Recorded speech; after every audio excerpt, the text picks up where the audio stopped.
This test is in 4 sections. You will hear a number of different recordings.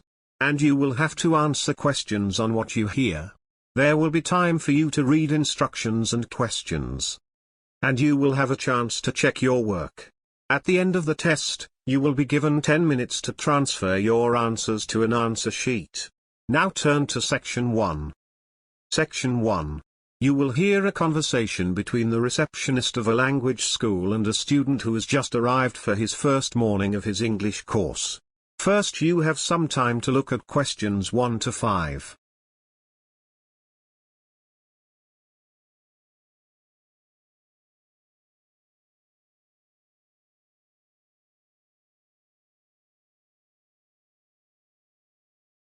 You will see that there is an example which has been done for you.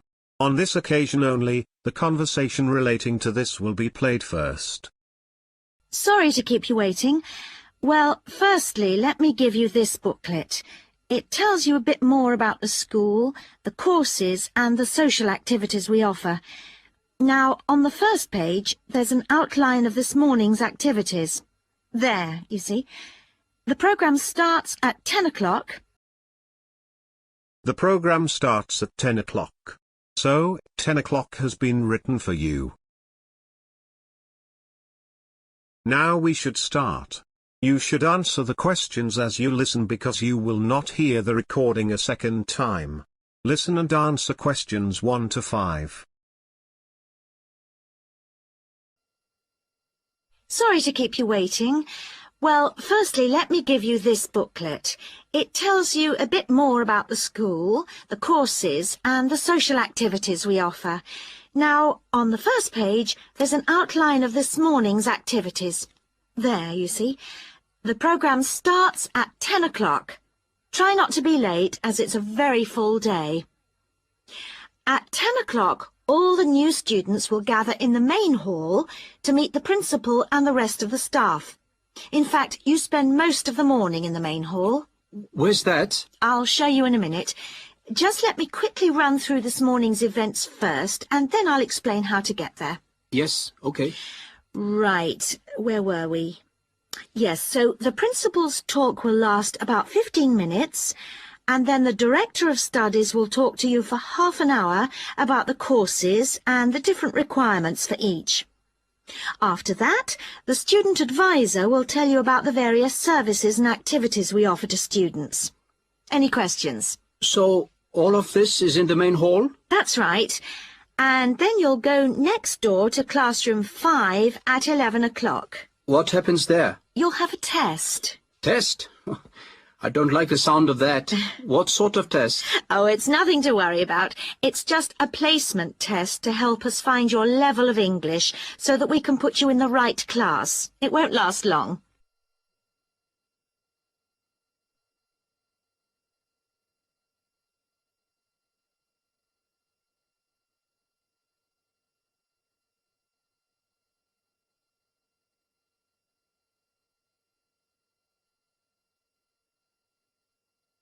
Now listen and answer questions 6 to 10. But how do I find the main hall? Right. If you look on the back of the booklet I gave you, you'll see a map of the school. Let me show you. Look, you came in through the main entrance here, and now we're here at reception. Now, to get to the main hall, you walk on to the end of this corridor in front of you, and then you turn left. Walk along past the language laboratory and then past the library, which is next to the language lab on the same side, and facing you is the main hall at the end of the corridor. You can't miss it. So, it's next to the library, in fact? Yes, that's right. I should be able to find that. And do you have a computer laboratory? Yes, we do. Could you tell me where that is? Certainly, yes. You go down to the end of this corridor again, but this time don't turn left, turn right away from the main hall. The computer lab is immediately on your right, okay? And where's the staff room in case I need to find a teacher at some stage? The staff room is near the main entrance, on the left over there, just opposite the reception desk. In a day or two, I'm sure you'll find your way around very easily. Oh, one last thing. Is there a student common room? Oh, yes, I forgot to mention that. It's this area here, very close to where we are now, to the right of the reception desk as you come in the main entrance. There's tea and coffee facilities there. Great. Thank you very much. You're welcome. That is the end of section 1. You now have half a minute to check your answers.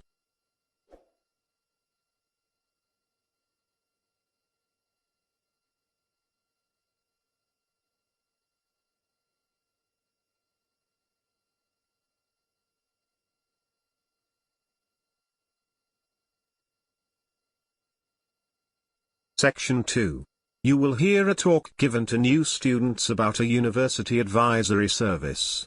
First, you have some time to look at questions 11 to 15.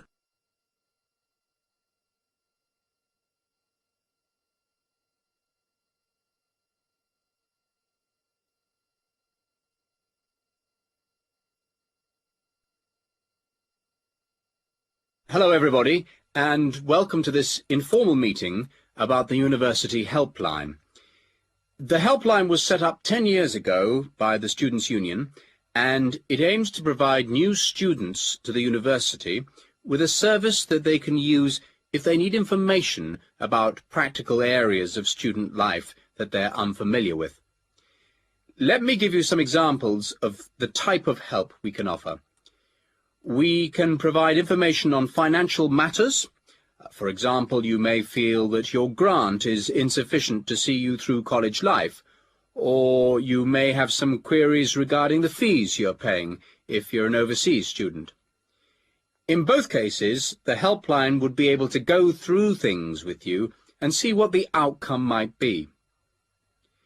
Another area we can help with is what we generally term the domestic area, things such as childcare and the availability of nursery provision, for example, come under this. Then there's academic issues that may arise while you're in the early stages of your course that you may not know what to do about. You may wish to know more about essay deadlines, for example, or how to use the library. There are all kinds of questions you will find yourself asking and not knowing where to get quick answers from. The helpline would be able to provide these. The last example I've given here is simply termed social. And yes, there is a lot of social life here, but you may have a particular interest you wish to pursue, or you may wish to participate in outings or trips if you don't know many people at the moment. Before you hear the rest of the talk, you have some time to look at questions 16 to 20.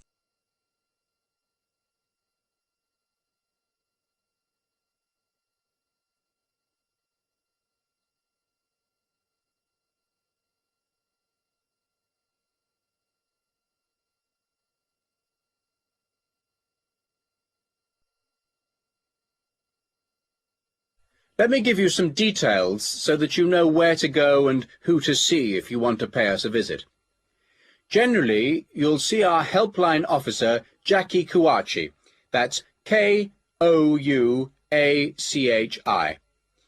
Jackie is a full-time employee of the Student Union, and she works in the Student Welfare Office. That's the office that deals with all matters related to student welfare, and it's located at 13 Marshall Road. I have some maps here for those of you who haven't been there yet. If you wish to ring the office, the number is 326-9940. That's 326-9940. The office is open between 9:30 and 6 o'clock on weekdays, and from 10 to 4 on Saturdays. And there'll be somebody there, usually Jackie or myself, between those times.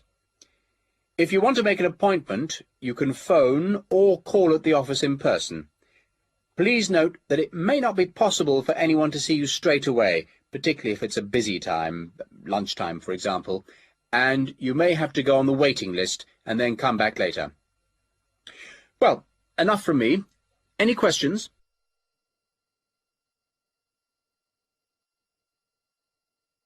That is the end of section 2. You now have half a minute to check your answers.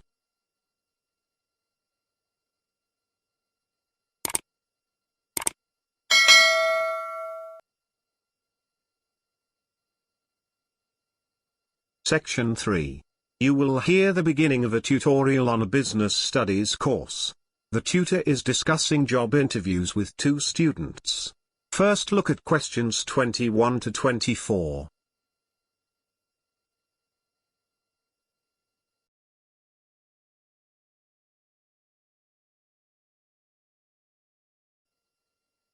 Good morning. Good morning. Morning. So, we've looked at various aspects of staff selection this term, and I think by now you should be beginning to see how much more there is to it than just putting applicants through a short interview or asking the right questions. Yeah. So, I think you should be ready for today's tutorial on matching the person to the job. We're going to talk today about the importance of choosing that all-round right person. Right, so we have to put ourselves into the role of the manager or supervisor. Yes, and then we're going to imagine how different applicants would fit into the team or group they have to work with. We'll look at some examples later. It's just theoretical at the moment. Yes. The point is, you can select someone, even a friend, who has all the right qualifications, degrees, certificates, whatever. You can also check that they have a lot of experience, that they've done the sort of tasks that you want them to do in your office already, in a similar environment. But if they start work, and you realise that they just don't get along with everybody else, that, say, they've got sharply contrasting views on how something will work, well, with the best will in the world, you may be backing a loser. Wouldn't it be just a question of company training, though? Not always, particularly in a team situation. And I think it's important to think in terms of that type of working environment. People have to have faith in each other's ability to carry out the task their boss has set them. They have to trust that everyone will do their part of the job. And you can't necessarily train people for this. But it's like trying to find out what someone's personality is like in a job interview. I mean, you just can't do that. Even if you try, you won't find out what they're really like until they actually start work. Well, in most interviews, you usually ask candidates questions about their hobbies and what they like doing in their spare time, that sort of thing. So, employers are already involved in the practice of, well, doing part of the task. But it doesn't tell you anything. It doesn't tell you if they're easygoing or hate smokers or whatever. Well, arguably, it does give you a bit of information about an applicant's character. Now listen and answer question 25 to 30.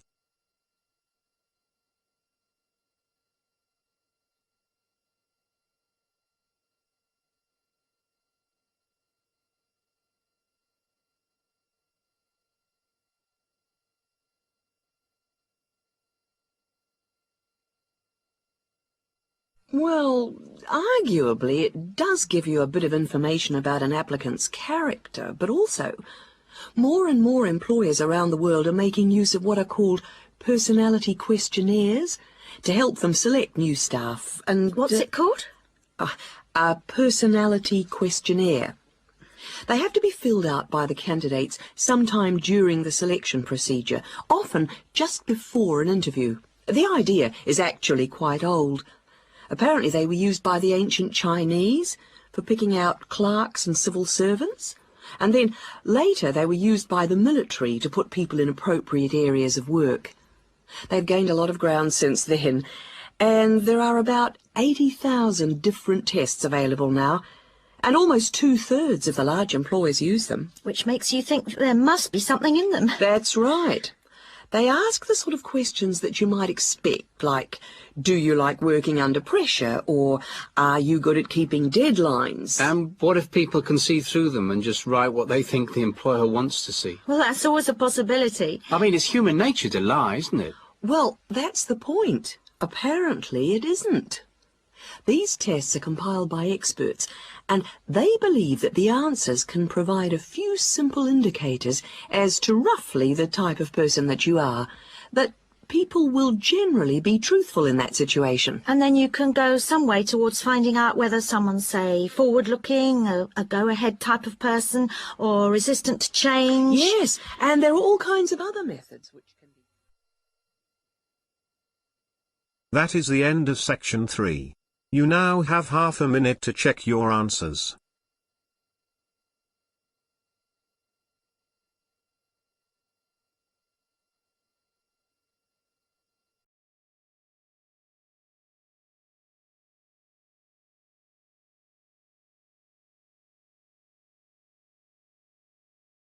Section 4.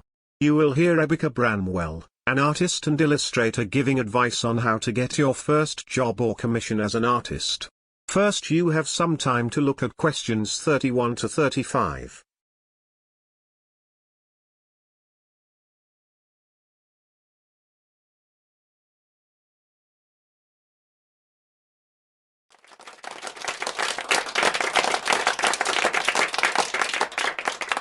I'd like to introduce Rebecca Bramwell, an artist and illustrator who's come along today to talk to you all about getting your first job or commission as an artist. Over to you, Rebecca. Thank you for inviting me. I remember when I graduated back in 1983, I was very excited about getting my first commission. My degree was in fine art, and I'd worked long and hard to get it. I was an enthusiastic student, and I never found it difficult to find the incentive to paint.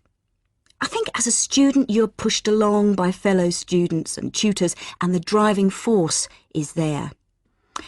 However, when you leave college, you find yourself saying things like, "I'll have one more cup of coffee and then I'll sit down to work." I hate to admit it, but I say it myself. Suddenly, it isn't finding the inspiration or getting the right paper that's a problem. It's you. In my view, there are a number of reasons why this happens. It's a real challenge making a decent living as a new artist.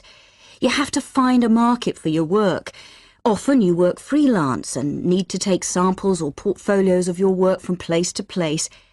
These experiences are common to a lot of professional people. But artists also have to bare their souls to the world, in a way. More than anything, they want praise.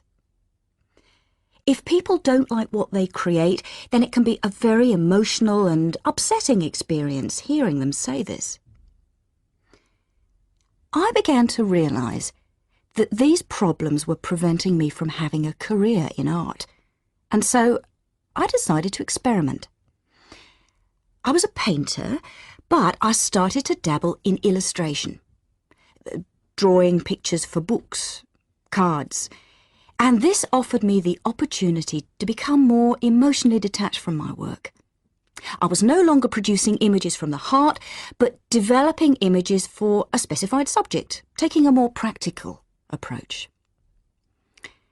I began to develop a collection of my illustrations, which I put into a portfolio and started to carry around with me to show prospective clients and employers. But it was still tricky because publishers, for example, want to know that your drawings will reproduce well in a book. But without having had any work published, it's hard to prove this. Having a wonderful portfolio or a collection of original artwork is, of course, a first step. But what most potential clients would like to see is printed artwork, and without this evidence, they tend to hold back still when it comes to offering a contract.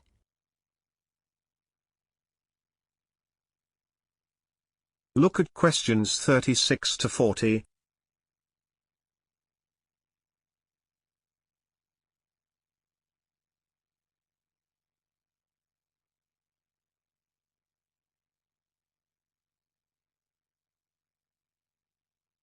Well, I overcame this problem in two ways. And I suppose this is my advice to you on preparing your portfolio of your best work.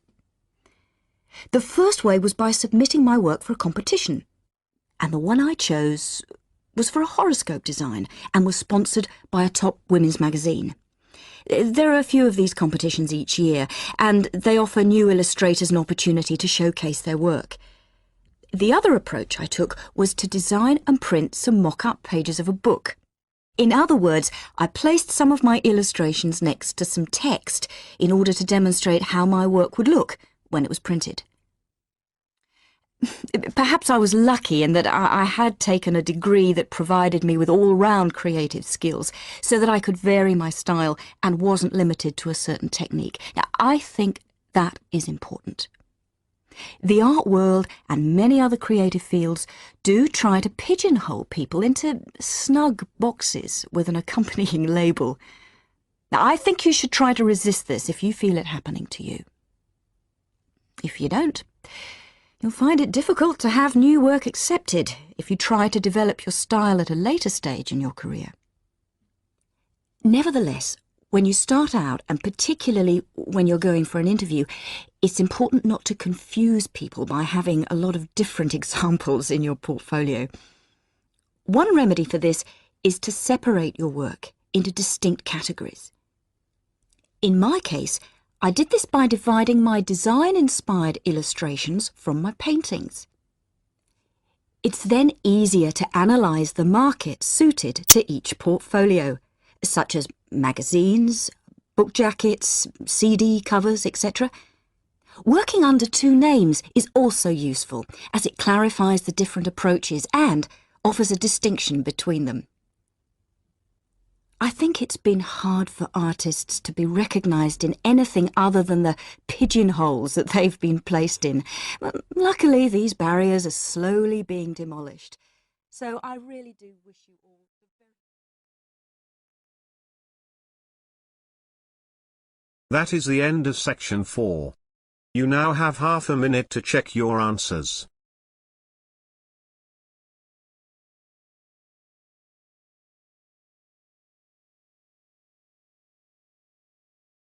That is the end of the listening test. Here are the correct answers. You can now check your score in this test. If you liked the video, please like and subscribe to this channel and click on the bell icon to get the latest updates.